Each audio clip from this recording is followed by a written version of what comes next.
Breaking news. U.S. has worse record than dictatorships. Russian minister claims ahead of Trump summit.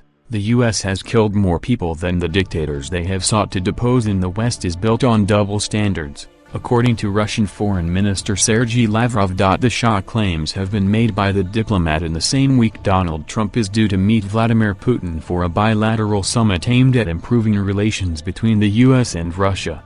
Asked about Russia's continued support for the Syrian dictator, President Bashar al-Assad, Mr. Lavrov said the state is being realistic and responsible about world security. He added it means dealing with those who would help create conditions to make our people safer. The minister added, when you compare Muammar Gaddafi and Saddam Hussein, who were both dictators, the suffering in the countries now is much worse than it was before. He said, when you compare the people's suffering during their rule and now, following the U.S. humanitarian intervention, then the numbers of those who were killed, wounded or forced out of their homes now, would be hundreds of thousands more than those who had suffered. He also said Russia does not justify dictators but wants every nation to first take every step to ensure that your actions are not reckless.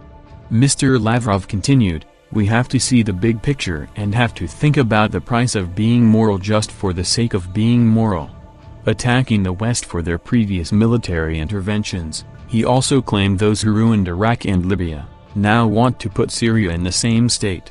The Russian official accused the West of having double standards and try to shape the world as they see fit. Mr. Lavrov said, the West tries to invent rules of each and every individual case and then claims that it is unique. He went on to say that for any other issue that they might not like there will be other rules. The situation in Crimea is a particular point of contention for the foreign minister. He pointed out that there was a referendum in 2014 in which an absolute majority voted to rejoin Russia, although there is speculation the vote may not have been entirely fair. There was also a referendum in 1992, but it was overturned by the Ukrainian government. Mr. Lavrov claims the 2014 referendum was done in a more transparent and legitimate way than the unilateral recognition of Kosovo's independence without any referendum. NATO is also an atavism of Cold War times, Mr. Lavrov said. He added the reunification of the Crimea with Russia is just the inertia of Cold War thinking. The minister continued, we do not believe what NATO is doing by trying to expand further and further closer to the Russian borders by swallowing countries that do not add anything to the security of the alliance. We do not believe that this is the way to resolve the problems of today.